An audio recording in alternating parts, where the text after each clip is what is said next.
Bonsoir à toutes et à tous et bienvenue sur le plateau de 100% Éco, votre nouveau magazine bimensuel uniquement dédié à l'économie sur le continent africain. Je suis ravie de vous accueillir sur ce plateau et j'espère que vous passerez un agréable moment en notre compagnie. Aujourd'hui, un sujet qui va sans doute vous intéresser. L'agriculture, oui, mais sous quelle forme? L'agriculture est le défi majeur de l'Afrique de demain, compte tenu de sa dynamique démographique. Nourrir 1 milliard d'Africains de plus en plus urbains, telle est la nouvelle problématique. La modernisation de l'agriculture ou encore l'innovation, sans oublier la prise en compte du développement durable, toutes ces données constituent aujourd'hui les principaux enjeux des États d'Afrique. Alors, l'Afrique, nouveau grenier du monde entier, c'est ce que nous allons tenter d'analyser ce soir ensemble. Au sommaire de cette émission, voyageons ensemble vers le Burkina Faso, pays en plein essor agricole, malgré, disons-le, certaines contraintes climatiques auxquelles le pays doit faire face. Notre deuxième reportage nous emmènera au Cameroun à la rencontre d'un entrepreneur agricole qui a fait le pari de miser son activité sur ce secteur en hyper-croissance. Enfin, notre dernière escale se fera au Sénégal où Bagoré Bathily nous racontera sa success story qui, je pense, en inspirera plus d'un. Tout de suite, jingle. Évidemment, et comme vous avez pu le constater, je ne suis pas seule sur ce plateau. Laissez-moi donc vous présenter les différents chroniqueurs et l'invité qui nous accompagnera pour cette première partie d'émission. À ma droite, David Cadas, bonjour. Bonjour. Alors, vous allez nous parler de quoi aujourd'hui? Les terres arables en Afrique. Très bien, nous aurons l'occasion d'en reparler tout à l'heure. Letty Yaya, juste à côté de vous, bonjour. Bonjour Oriane. Alors, de quoi vous allez nous parler sur cette émission? Bien, aujourd'hui, dans Culture Éco, on parlera de la chaîne de valeur. Très bien, on reviendra sur votre sujet tout à l'heure. Notre premier invité qui nous accompagnera donc pour cette première partie d'émission, Sayouba Traoré. Bonjour. Bonjour. Vous êtes donc journaliste burkinabé. Oui. Et avec vous, nous allons analyser le secteur agricole au Burkina. Exact. Très bien. Commençons tout de suite l'émission avec notre premier reportage. Depuis les années 90, le Burkina Faso est parvenu à doubler sa production agricole. Aujourd'hui, l'agriculture est l'activité économique la plus importante du pays. Pourquoi? Comment? Décryptage. En 2003, le Burkina Faso prenait l'engagement d'allouer au moins 10% de son budget à l'agriculture. 10 ans plus tard, c'est de 13 à 15% du budget de l'État qui revient au secteur agricole. Aussi, depuis quelques années, l'État consent des efforts pour l'amélioration de ce domaine jugé prioritaire. Les facteurs de production, nous résumons tout ça là, les intrants, engrais, semences, pesticides, tout ça a prix subventionné. Le matériel agricole, l'un apporte une contribution avec l'autre pour augmenter donc la productivité. Donc, le matériel est également subventionné. Vous avez les charrues de tout type, pour les ânes, pour les bœufs, etc. Vous avez également les appuis pour approvisionner les producteurs d'un certain niveau en matériel, en équipement important, des gabarits, comme les tracteurs. Vous avez les aménagements des bas-fonds pour booster la production de riz. Vous voyez? Et vous avez l'accompagnement au niveau donc de l'appui conseil des producteurs et du renforcement des capacités. Cet apport technologique est positivement apprécié à la Confédération paysanne du Faso, une organisation d'agriculteurs burkinabés. Avec le nouveau paquet technologique, il y a cette productivité qui est accompagnée. Et surtout si on mise sur ce paquet avec l'utilisation des semences améliorées, de la fumure organique combinée avec les intrants chimiques, on sent que le rendement à l'hectare augmente. Et quand il y a une augmentation au niveau des rendements, ça veut dire qu'au niveau de la vente aussi, les paysans doivent avoir plus que d'habitude. Voilà comment on peut sentir cette croissance. Et au-delà du gain, la croissance se sent en matière que l'agriculteur arrive à satisfaire ses besoins alimentaires 12 mois sur 12 sans aller au marché, ce qui veut dire qu'à ce niveau-là, les agriculteurs peuvent sentir réellement la croissance. Joseph Cabré, agriculteur, a bénéficié de ces appuis et aujourd'hui, il est fier de nous présenter ses champs. Vraiment, ça marche parce que j'arrive à nourrir ma famille avec ça sans problème. Je règle beaucoup de problèmes dans l'agriculture. Je paie la scolarité de mes enfants et puis vraiment ça va quoi. Pourtant, le chemin qui mène à cette bonne récolte reste semé d'embûches. Bon, l'engrais actuellement, ça coûte cher. Au moment des premiers labours, là aussi, on n'a pas de tracteur comme ici pour les labours, donc il y a des difficultés. Idem à la Confédération paysanne. Il y a toujours des difficultés qu'il faut voir. Parce qu'aujourd'hui, les prix minimum garantis au niveau de la production ne sont pas assurés. Donc ce sont des difficultés. L'accès aux intrants aussi, de qualité, ça reste toujours un problème. Donc voilà des difficultés qu'on croise au niveau de cette croissance-là. Selon ces agriculteurs, toutes ces difficultés freinent l'autosuffisance alimentaire au Burkina. Oui, je donne ma main à couper. Tous les agriculteurs du Burkina peuvent nourrir tout le peuple burkinabé. Nourrir le peuple, nous sommes 15 millions d'habitants, maximum 16 millions d'habitants. Si tous les moyens nécessaires ils sont mis en place, tous les moyens, quand je parle des paquets de l'accompagnement technique, de l'accès au financement, de la subvention sur les équipements agricoles, nous, en tant qu'agriculteurs, nous pouvons nourrir le Burkina et dégager des excédents et nourrir même nos voisins du Mali et du Niger. J'en donne ma main à couper. Mais toutes ces mesures-là ne sont pas mises en place pour nous permettre de mener à bien notre activité. L'agriculteur n'a pas accès au financement. Et on le dit chaque fois, il faut recourir à la fabrication de la fumure organique.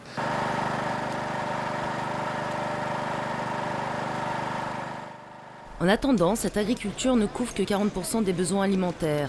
Aussi, l'État opte pour l'importation de denrées. Une dépense très souvent dénoncée vu les qualités douteuses de certains de ces aliments. L'urbanisation accélérée et la spéculation sur les terres rendent difficile l'accès au terrain. En 2030, les Burkinabés seront 30 millions et les experts affirment que les terres cultivables continueront à s'amenuiser. Des mauvaises nouvelles pour un domaine qui occupe 80% de la population et représente 25% du PIB national. De retour sur le plateau de 100% Éco sur votre chaîne Télésud. Merci d'être avec nous. Alors, comme nous l'a montré ce reportage, l'Afrique semble être le nouvel Eldorado en matière d'agriculture. Parlons-en donc avec notre premier invité, M. Sayouba Traoré. Comme je le disais tout à l'heure, vous êtes journaliste burkinabé. Alors, ma première question sera en rapport avec donc, le reportage que nous venons de voir.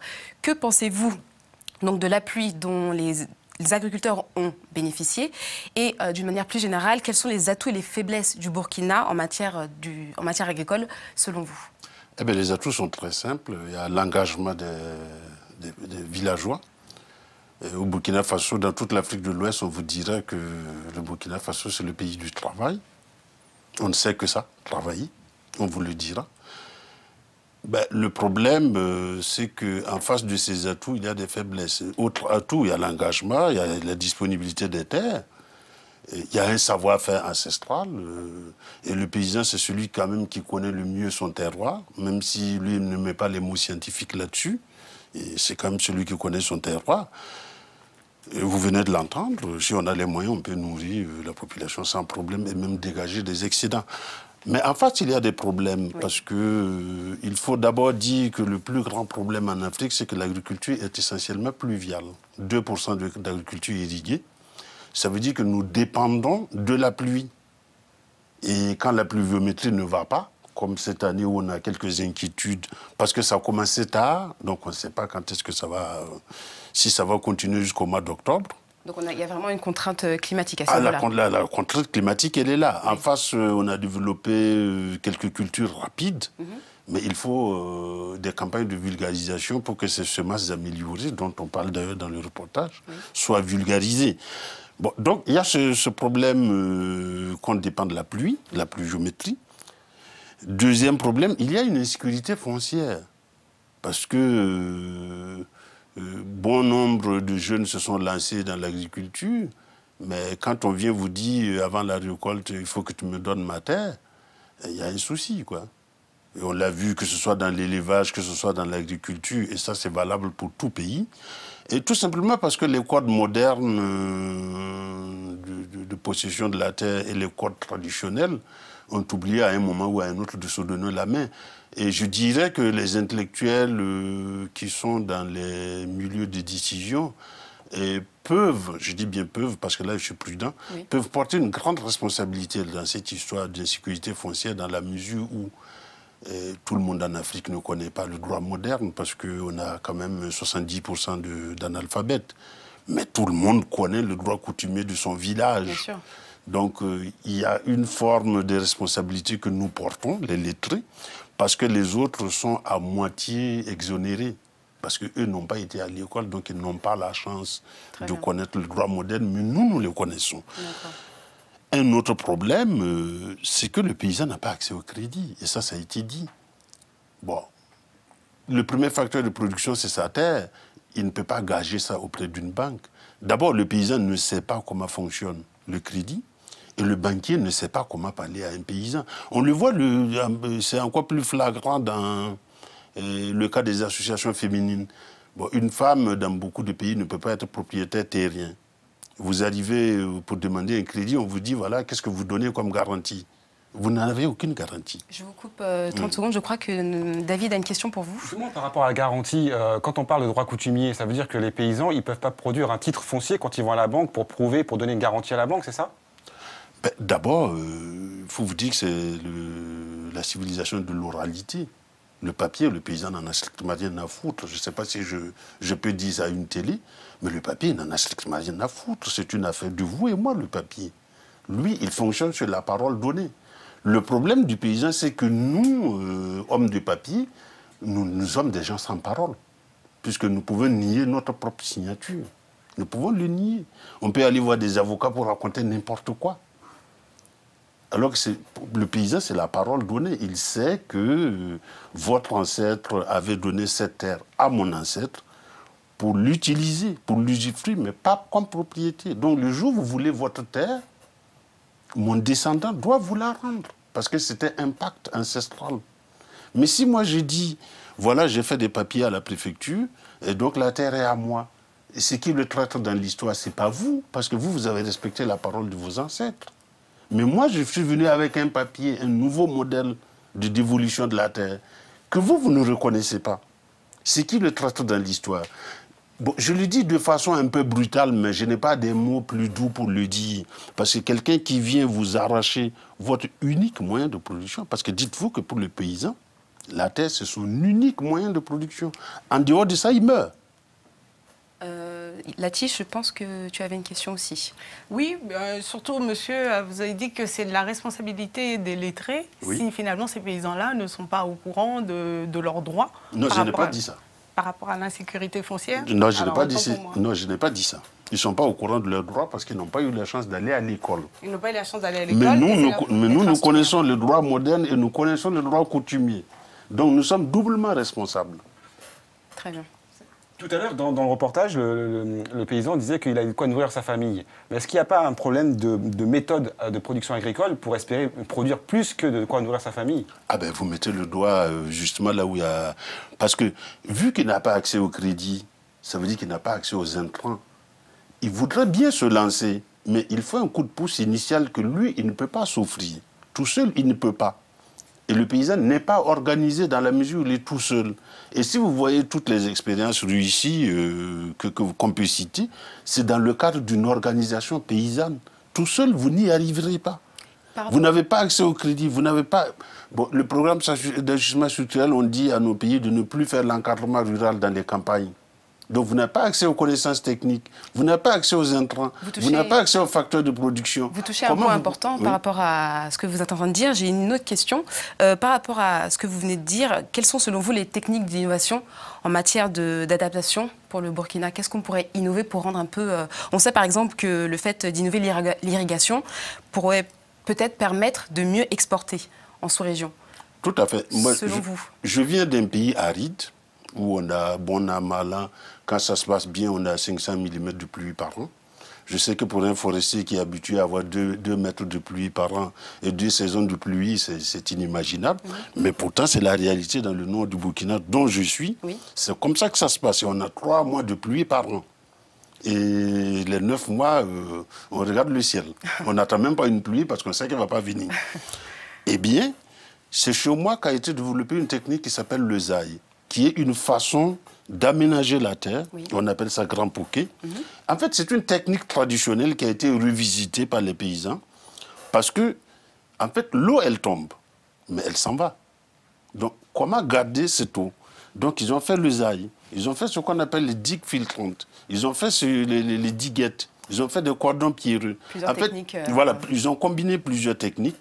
Plus la fumure organique qu'on ne faisait pas. Bon, ou qu'on faisait, mais bon, qui n'était pas utilisée comme c'est utilisé aujourd'hui. Oui. Ben, des paysans sont partis d'un rendement de 300 kg de sorgho à l'hectare à 1 tonne. Ah, c'est pas rien. Ah, c'est pas rien du tout. Une dernière question, peut-être? Alors, j'ai cru comprendre qu'au Burkina Faso, justement, les politiciens, en tout cas l'État, a pu équiper les paysans de charrues. Pas tous les paysans. Pas tous les paysans. L'État fait ce qu'il peut, mais quel budget nous avons? Voilà. Quel budget nous avons? Le budget d'un État africain ne suffirait pas à équiper tous les agriculteurs burkinabés. Ce n'est pas possible. Mais c'est déjà une avancée. Voilà, c'est une avancée. Aussi, dans le reportage, on a parlé des difficultés liées aux conditions climatiques. Exact. Me semble-t-il, pareil, là aussi, l'État a entrepris des actions justement pour permettre une meilleure maîtrise par rapport aux aléas.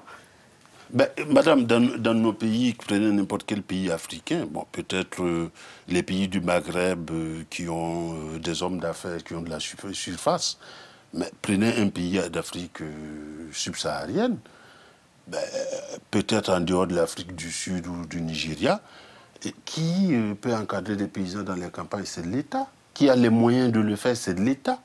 C'est à l'État de porter un peu mais je ne dis pas, non, je ne dis pas de façon philosophique et idéologique que c'est l'État. Je constate que c'est le seul acteur qui a suffisamment de puissance aujourd'hui pour encadrer les paysans. Très bien. Les autres ne peuvent pas le faire, même s'ils le veulent, ils n'ont pas la surface pour le faire. Très bien. On va rester dans le domaine des terres, justement, avec David Cadès qui va nous parler des terres arabes. Oui, alors quand on parle de richesse naturelle en Afrique, on pense souvent au sous-sol, aux minerais.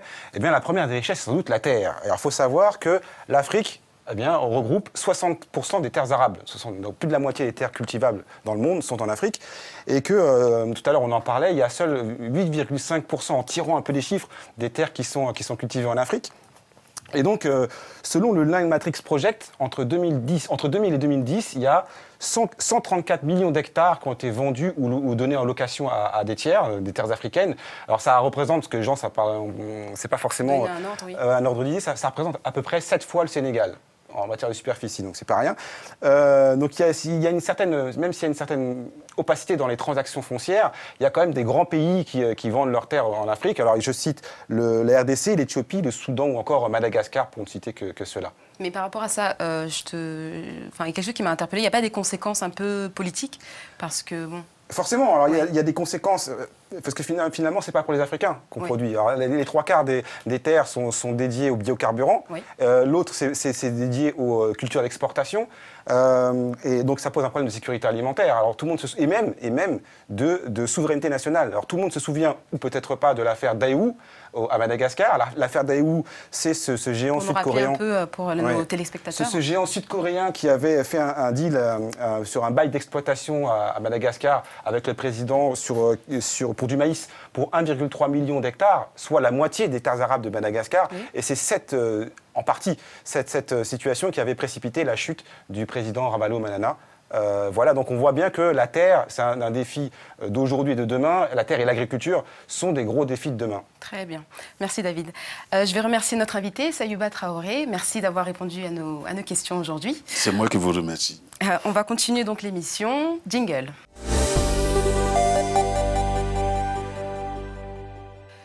Poursuivons donc cette émission avec notre second reportage. Le second reportage donc, de cette édition, c'est l'histoire d'un entrepreneur agricole camerounais qui a accepté de nous ouvrir les portes de son activité au Cameroun, activité sur laquelle il a fait le pari d'une rentabilité notoire sur le long terme. Portrait de la semaine. Depuis quelques années, le gouvernement camerounais invite les jeunes à s'investir dans le domaine agricole. Le secteur connaît une croissance moyenne de 4%. L'État veut atteindre les 10% d'ici à 2020. À Djoungou, une petite localité située à 70 km de Douala, Raphaël Nidjo développe son activité.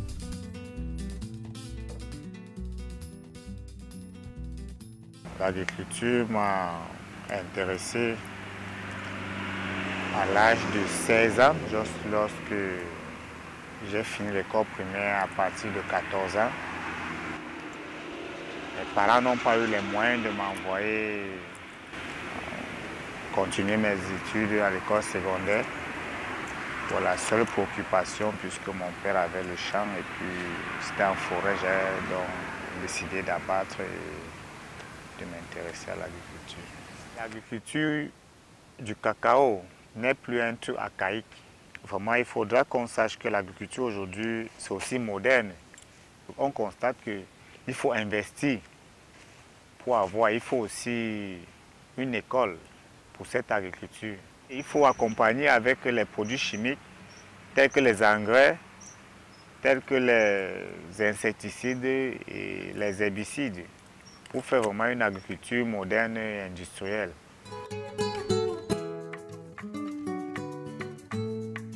En plus de la culture du cacao, Raphaël investit dans la culture de l'ananas et du palmier à huile. Des produits dédiés à l'exportation, des produits qui répondent à une demande forte des marchés mondiaux. Pour s'investir, il faut d'abord avoir le marché. Oui. Parce qu'en pleine récolte, on peut vous surprendre. Vous pouvez sortir une récolte au moment où la demande est moins que l'offre. L'ananas est une culture vraiment qui est trop demandée, surtout en exportation. Oui. Bon, je me suis investi dedans parce que vraiment la demande est...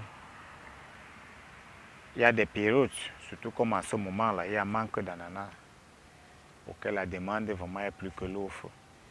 C'est pourquoi c'est une culture vraiment très intéressante, surtout quand vous récoltez dans de bonnes périodes. Un hectare d'ananas prend environ 61 000 pieds d'ananas.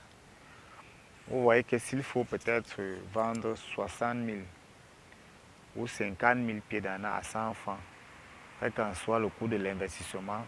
Bon, le début est toujours difficile puisque le début, si vous venez de commencer, il vous faut acheter les rejets, il vous faut payer le transport des rejets, il faut payer le planting et autres. Bon, quand vous avez déjà peut-être fait un bon planting et autres, bon, le champ secondaire est facile puisque c'est vous-même qui produisez le rejet. Le secteur agricole attire les jeunes au Cameroun. Beaucoup se sont lancés dans des activités agricoles, mais pour eux, l'apport du gouvernement reste insuffisant. Aujourd'hui encore, les produits agricoles de première nécessité restent inaccessibles car les prix sont exorbitants. Par rapport à l'investissement,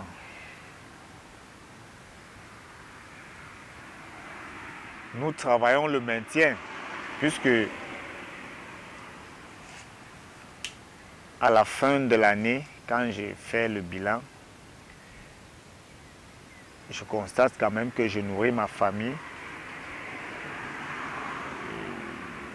Je me nourris la scolarité, mais c'est insuffisant parce que quand je calcule, je vois que je ne garde rien par rapport aux dépenses. Puisque les produits sont excessivement chers.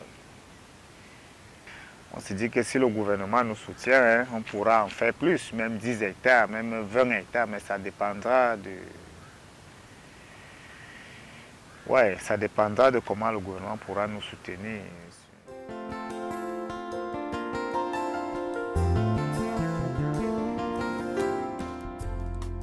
Les activités agricoles et forestières représentent 20% du PIB camerounais. La production nationale augmente sans toutefois couvrir les besoins de la population. De retour sur le plateau de 100% Éco, merci à vous de rester avec nous. Pour cette deuxième partie d'émission, nous a rejoint sur ce plateau notre deuxième invité, Hadj Khelil. Bonjour. Bonjour. Alors vous êtes donc créateur d'entreprise, vous avez créé votre propre entreprise qui s'intitule Bionor. Absolument. Qui est donc spécialisée dans la commercialisation de produits issus de la terre biologique. Absolument. Très bien. Alors on va commencer tout de suite avec vous pour expliquer brièvement votre concept. Votre activité associe agriculture biologique et compensation carbone via la plantation d'arbres en Afrique. C'est exactement ça. J'ai presque envie de vous embaucher tellement vous présentez bien les choses. Ah, je suis flattée, hein. Ouais, c'est ça. En fait, mon métier, c'est l'arbre. C'est tout ce qu'on peut faire avec un arbre. C'est-à-dire qu'on peut produire des denrées que nous produisons, nous, dans le cadre de protocoles biologiques. On est certifié par EcoCert. Oui. On peut produire des huiles essentielles que nous vendons au grand nom de l'industrie pour fabriquer des parfums dont peut-être certaines parmi vous que vous connaissez sûrement, dont je n'ai pas le droit de donner les noms, mais je n'ai pas le choix. Et on fait de la compensation carbone aussi, c'est-à-dire qu'on permet, nous donnons l'alternative, nous donnons aux industriels une solution pour compenser leurs émissions de dioxyde de carbone. Alors, une solution qui ne doit pas devenir un alibi, ça c'est tout notre travail. Tout à fait. Mais donc on plante des arbres pour les gens qui émettent du dioxyde de carbone du fait de leur activité. Très bien. Alors ma première question, très simple, est-ce qu'on pourrait considérer qu'aujourd'hui l'Afrique est une terre de business? Alors cette question, elle est, à mon avis, c'est probablement la question la plus importante. Il faut juste noter qu'il n'y a que les Africains qui se la posent. Parce que pour le reste du monde, la question de savoir si l'Afrique est une terre de business, c'est une évidence absolue.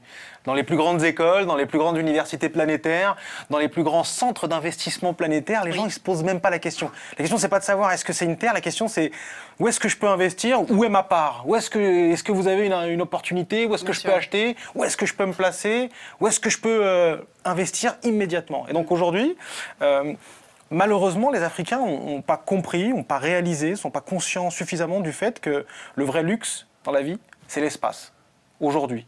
Et comme le disait David, là, juste 5 minutes avant, vous avez une statistique qui est très très claire et qui explique tout.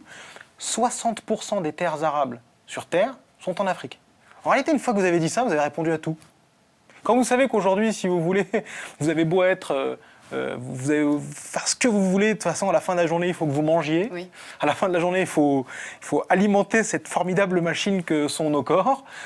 Quand vous savez que 60% du potentiel en fait, de production agricole planétaire est chez nous, vous ne vous posez pas la question. La question, elle disparaît instantanément en réalité. Effectivement, enfin, on sait que l'agriculture présente de fortes potentialités, mais comment passe-t-on véritablement des salles de marché au domaine agricole, à une entreprise dans le domaine agricole? Oui, je voudrais rappeler, je fais juste un petit rappel pour nos téléspectateurs. Vous avez auparavant travaillé dans le domaine de la banque. Absolument, ouais, j'étais travaillé dans salle des marchés. Okay. Absolument, et effectivement. C'est-à-dire que quand moi j'ai quitté mon boulot en salle des marchés et que j'ai dit à ma maman que j'allais arrêter de faire ça pour aller planter des arbres dans le désert...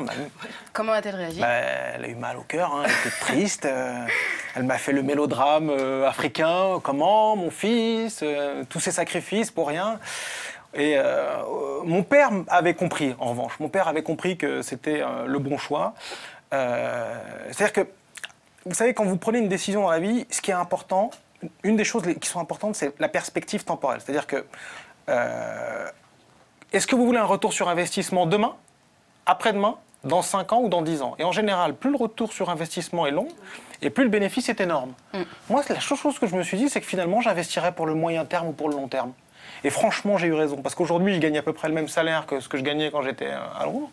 Et je fais un boulot qui est passionnant.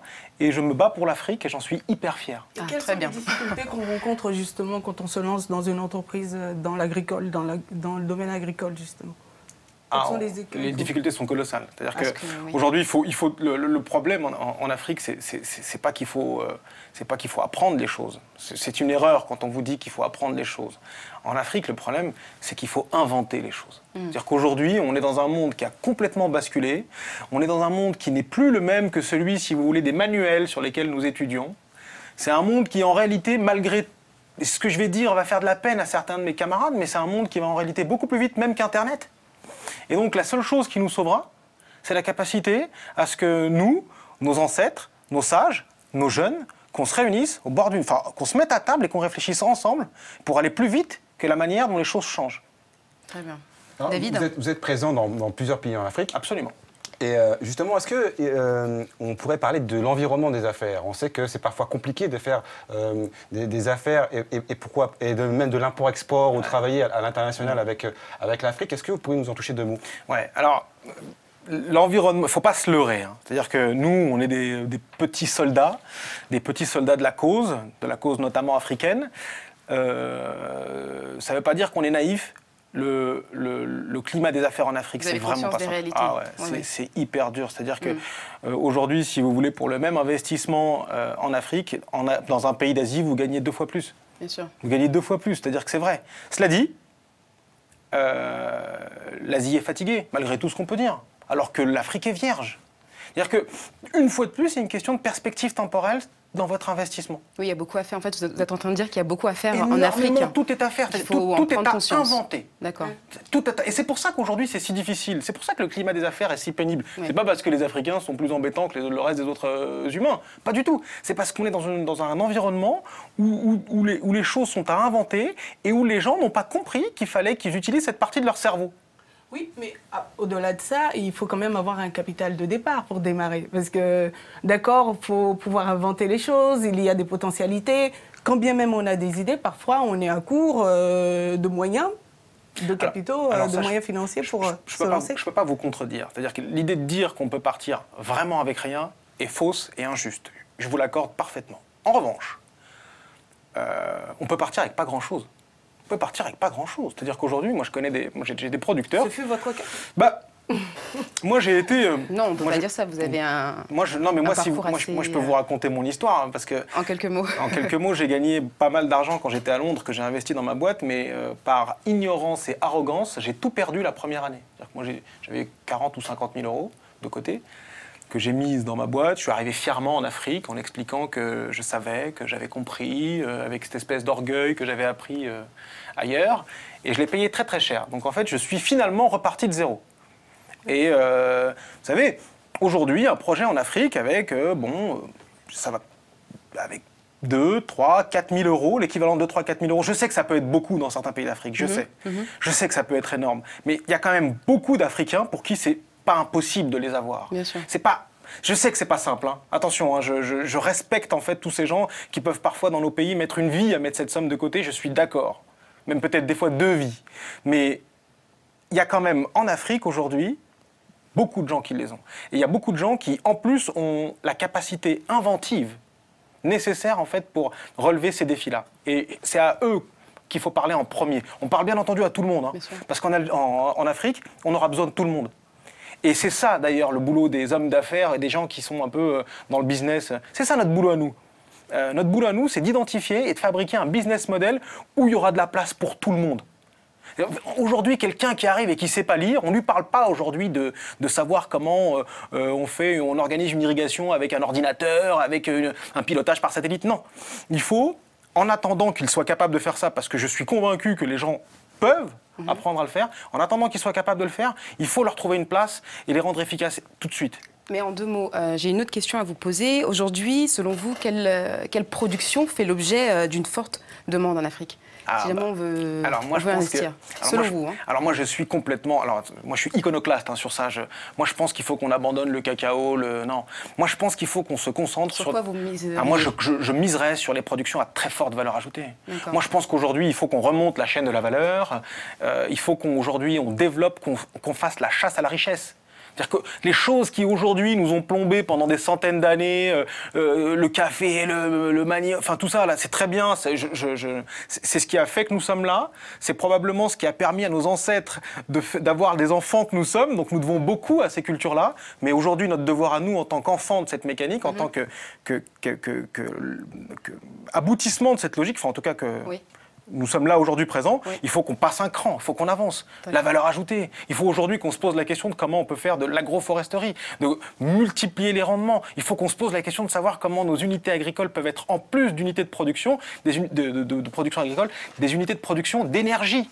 Aujourd'hui, vous vous rendez compte, aujourd'hui, le potentiel de production énergétique qu'on a Moi, je rêverais d'avoir des producteurs qui sont en plus des producteurs, des traders de l'énergie, qui seraient sur la bourse et qui diraient « j'ai 2 kilowatts à vendre ». Vous avez fait une très bonne... Excuse-moi de te couper, là-dessus, on va venir à ta chronique. Vous avez fait une très bonne transition. Vous avez parlé de remonter la chaîne de valeur. Et c'est ce dont nous allons parler avec Lati tout de suite. Voilà. Donc, alors, le marché agricole africain présente de réelles potentialités en termes de business qui peuvent véritablement stimuler la croissance économique sur le continent. Et pour stimuler la croissance, aujourd'hui, on parle de mettre en place des unités de production de grande taille, mais également de maîtriser toute l'aval de production en tenant compte des exigences du marché. Et c'est véritablement là que devient intéressant la notion de chaîne de valeur que vous connaissez très bien. Eh bien, alors, qu'est-ce qu'une chaîne de valeur ? Dites-nous tout. C'est l'ensemble d'activités qui concourent finalement à la fabrication d'un produit de la matière première au produit final vers le consommateur. Je prends par exemple... Vous avez un exemple, oui? Oui, la production de fèves de cacao, qui va subir donc toute une transformation. Il y aura les activités de négoce qui vont s'y ajouter avant que ça ne devienne le pot de Nutella que nous consommons tous. Très bien. Voilà. Pas donc, moi. J'ai rien à voir avec ça. J'en doute, hein. Non, non. Vous ne consommez que des dattes. Non, c'est ça. Moi, je ne mange que des dattes bio. Comme ça c'est dit. Donc, à chaque étape en fait, de ces activités de la chaîne de valeur, il va y avoir un acteur. Et l'ensemble des acteurs vont se répondre pour finalement créer de la valeur et du profit. Alors, quel est véritablement l'intérêt de la chaîne de valeur pour l'Afrique avec l'agriculture dont on parle aujourd'hui? Alors, cette chaîne de valeur va permettre d'identifier finalement quelles sont les difficultés que rencontrent les petits et les moyens exploitants, de pouvoir leur venir en aide, augmenter les revenus des petits producteurs, créer de l'emploi, puisque dans cette chaîne de valeur, il y a aussi tous les emplois qui viennent en soutien finalement aux activités de production, que sont le marketing, il y a la vente, etc. Les achats. Donc véritablement, moi j'ai voulu parler de la chaîne de valeur dans cette chronique Culture Éco, parce que je pense que c'est peut-être là aussi que réside une des clés pour l'Afrique, en tout cas pour réellement faire de cette agriculture, de ce domaine agricole, un réel soutien à une croissance dynamique et viable sur le continent. Parce que d'autant plus qu'en fait, mettre en place la chaîne de valeur, finalement, c'est permettre une meilleure répartition du profit que génère le secteur. Très bien. David, une petite intervention? Par rapport à la chaîne de valeur, où est-ce que se situent les plus grosses marges dans la chaîne de valeur? Ah oui, c'est ça. Parce qu'en c'est une très bonne question. Mais c'est et c'est la bonne question. Merci. Parce qu'en même temps, je pense que David va prendre ma place. Non, non. Non, je vais prendre ma place. Non, vous êtes bien plus belle que lui. Ah, c'est gentil. Merci. Non, ce que je veux dire, c'est pas ça. C'est que on est exactement dans le cœur de la problématique. C'est-à-dire qu'aujourd'hui, c'est très pertinent de raisonner en termes de chaîne de valeur. Parce que la problématique africaine, c'est ça. C'est remonter la chaîne de la valeur. Pourquoi? Parce que plus vous montez sur la chaîne de la valeur, plus la valeur est importante et plus les marges sont importantes. Donc nous, notre travail à nous, moi, quand je suis avec mes équipes dans les pays, la question, l'obsession récurrente, c'est de savoir comment on remonte cette chaîne de la valeur. Comment on fabrique de la valeur ajoutée. Et c'est ça notre préoccupation. C'est-à-dire qu'il faut qu'on sorte de l'économie à papa dont nous venons et que nous respectons, mais de l'économie à papa qui consiste à dire on produit, on vend. Qui c'est qu'achète? Non, on ne produit pas. On produit, on transforme tant que possible. Moi, je voudrais qu'on m'explique pourquoi on ne serait pas capable de faire du chocolat. Je pense que c'est une question à laquelle on répondra dans une prochaine émission. Merci. De rien. Je vous remercie d'avoir répondu à nos questions. Merci beaucoup, Hadj Khelil. Et vous êtes bienvenue sur cette émission, quand vous voulez. Ce sera toujours un plaisir de vous voir. À vous, collectif, bien entendu. On va passer tout de suite à la suite de l'émission. Jingle.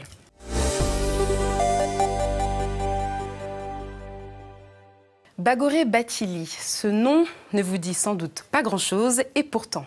Bagoré Bathily est un jeune fermier sénégalais qui a développé sa société laitière, les laiteries du Berger, grâce, entre autres, au soutien d'investisseurs et de partenaires. Bagoré Bathily, c'est la success story de la semaine. Au début des années 2000, Bagoré Bathily, vétérinaire, constate que 90% du lait consommé au Sénégal est importé sous forme de poudre, alors que 4 millions de personnes, surtout des Peuls, vivent de l'élevage. En 2006, il crée la laiterie du Berger. Aujourd'hui, elle reste la seule entreprise du secteur à vendre des produits fabriqués à partir de lait collecté auprès des populations semi-nomades du nord du pays. On a trop de petits agriculteurs, ça représente plus de la moitié de la population, pour ne pas les considérer. Et eux, ils réussiront si on construit des filières locales. Donc l'agriculture de subsistance ou dite de subsistance, il faut qu'elle soit également de plus en plus, qu'elle devienne de plus en plus une agriculture qui permette de générer des revenus pour les paysans. Voilà. Et ça, ils auront des revenus en vendant leurs produits à une usine, un centre de transformation, etc. Pour que ces produits-là finissent sur les marchés locaux. On consomme quand même en Afrique. Au Sénégal, on a maintenant des grandes villes, des consommateurs qui émergent. C'est ces gens-là qui sont l'opportunité finalement de la filière locale. Au total, la laiterie du Berger compte 140 salariés répartis entre l'usine de Richard Toll, située dans la vallée du fleuve Sénégal, et le siège à Dakar. Aujourd'hui, il y a un gros marché de consommation du lait au Sénégal. Ce marché il est essentiellement approvisionné par la poudre de lait, par le lait importé, en tous les cas. Les Sénégalais consomment 350 000 tonnes par an, hein, et on ne produit qu'un tiers de cette consommation. Okay, donc tout le reste est importé.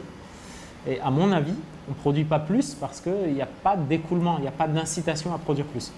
En mettant en place le maillon manquant, c'est-à-dire le maillon de transformation, hein, d'après moi, qui soit capable d'acheter, hein, de stimuler la production parce qu'on achète tout, et après de mettre en place des marques fortes, des produits qui sont appréciés par les consommateurs, eh ben, on doit pouvoir progressivement prendre des parts de marché sur cette importation. La laiterie, dont le chiffre d'affaires atteint 2 millions d'euros en 2012, écoule chaque jour près de 5 tonnes de produits laitiers au Sénégal.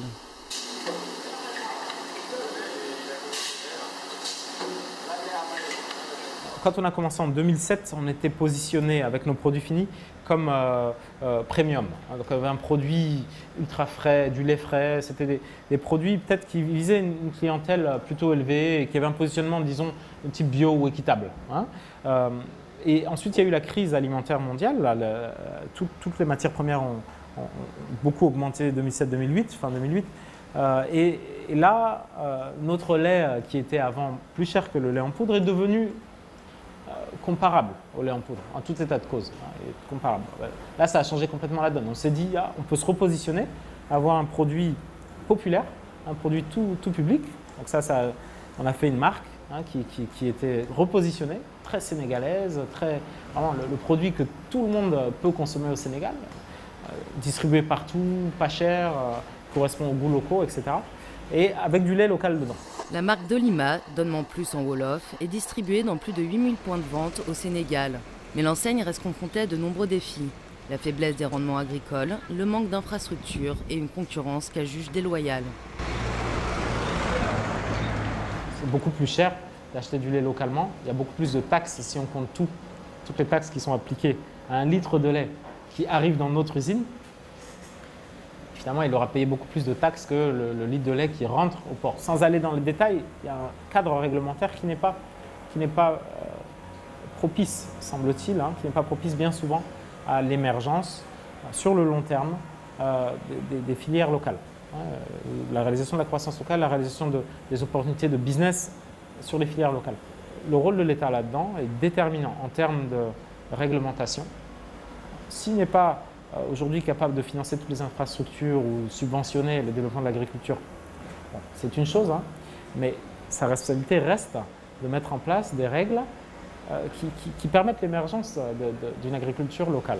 Figure de proue du social business, Bakore Batili appelle les entreprises africaines à assumer leur rôle social.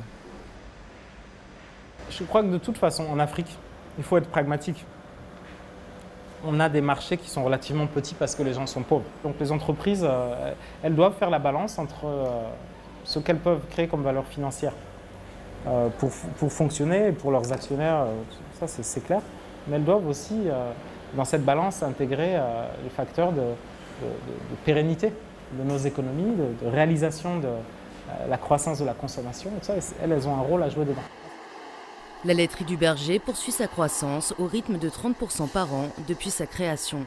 De retour sur le plateau de 100% Éco pour cette troisième partie d'émission. Merci de rester avec nous. Notre troisième invitée nous a rejoint donc sur le plateau, Charlotte Libog. Bonjour. Bonjour. Vous êtes donc fondatrice de la plateforme Afrique Grenier du Monde, qui est donc une plateforme destinée à promouvoir l'agriculture entrepreneuriale. Parlons-en avec vous. Pourriez-vous donc nous présenter votre activité et quelles sont les motivations qui vous ont poussé à créer cette plateforme ? Alors, Oriane, comme vous venez de le stipuler, effectivement, la plateforme Afrique Grenier du Monde est dédiée à la promotion et à la vulgarisation de l'entrepreneuriat agricole en Afrique subsaharienne. Pourquoi l'avoir mis sur pied ? Tout simplement parce qu'aujourd'hui, nous sommes dans un contexte de réelle urgence, avec une population africaine sans cesse galopante. Voilà. Il faut faire face justement à ce phénomène-là. Il faut pouvoir répondre justement à la nécessité d'assurer la sécurité alimentaire, des Africains, d'une part. La plateforme Afrique Grenier du Monde a été créée également pour pouvoir justement intéresser les entrepreneurs et les investisseurs à l'opportunité de création de richesse justement qu'offre ce secteur d'activité. Voilà. Très bien. Vous parlez dans une interview de mutualisation des efforts du secteur privé qui vise à transformer la virtualité en réalité. Est-ce que vous pourriez un peu préciser cette notion ?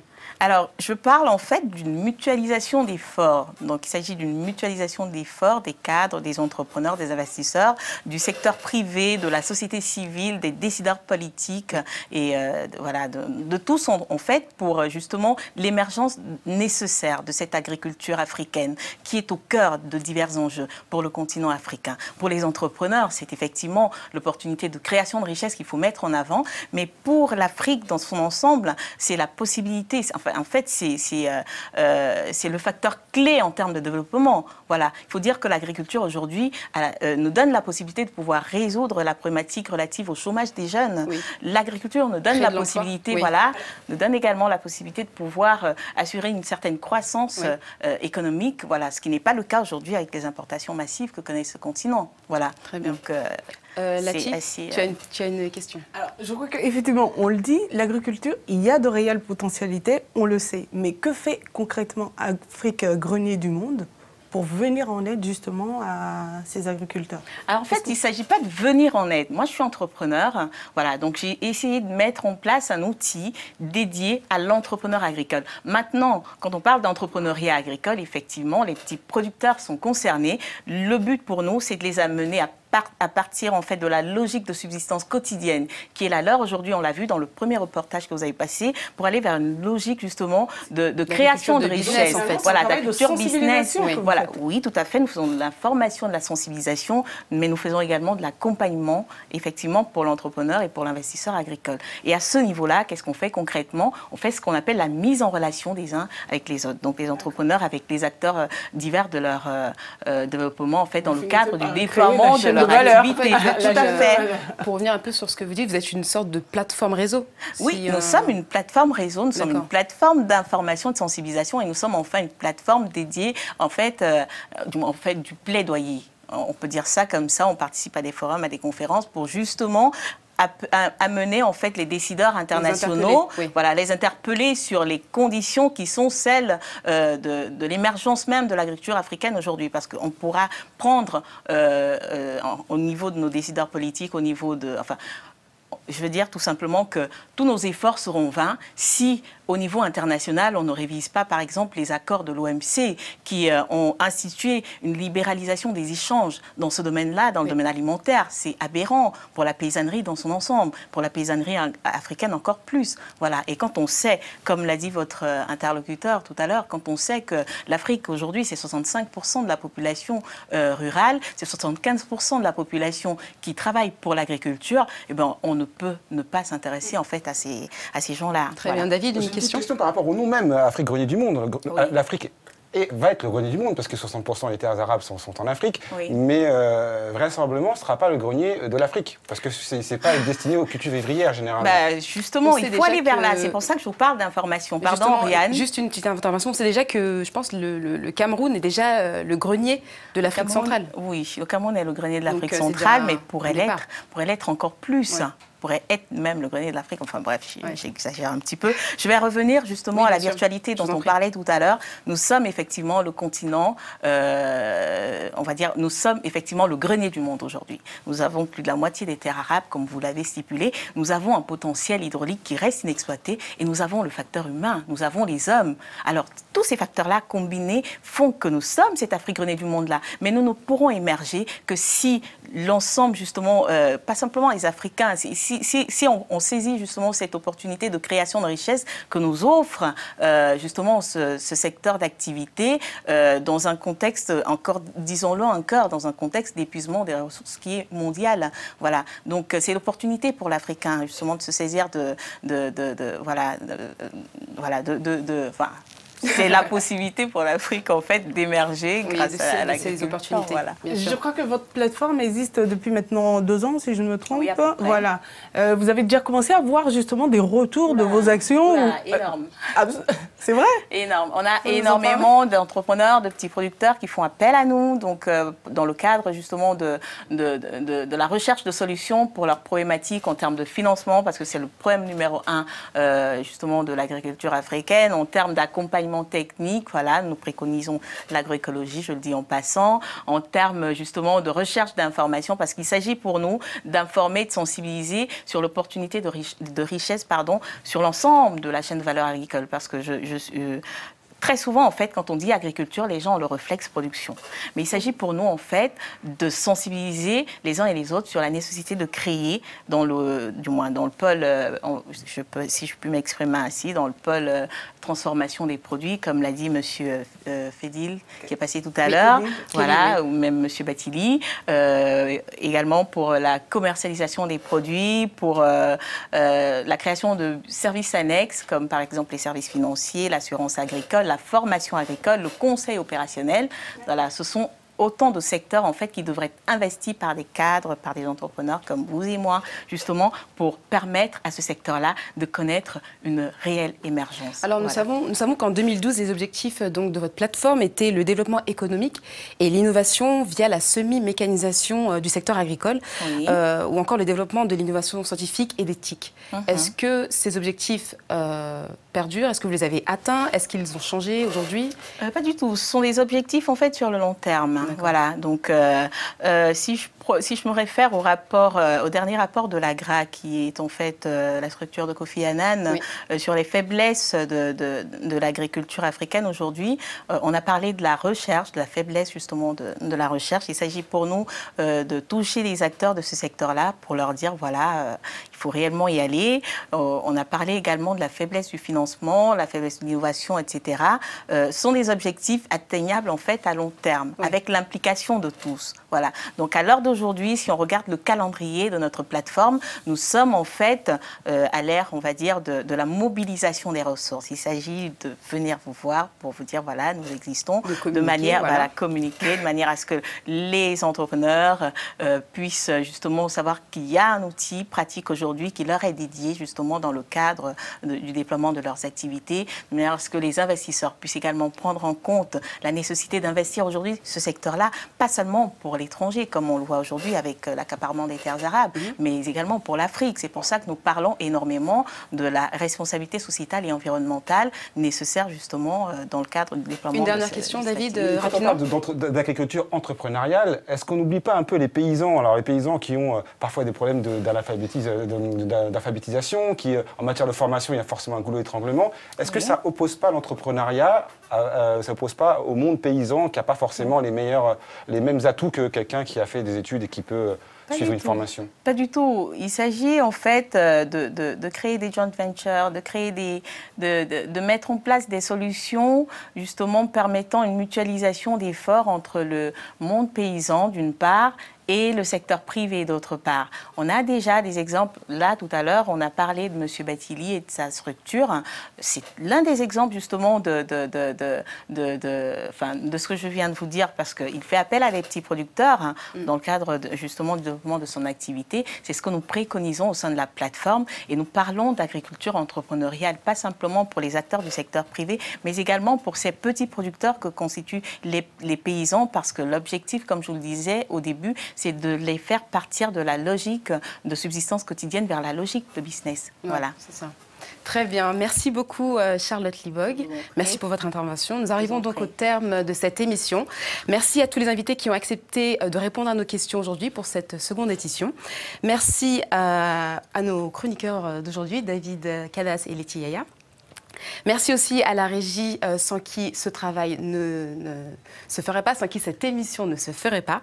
On se retrouve dans 2 semaines pour une nouvelle édition de 100% Éco. D'ici là, portez-vous bien.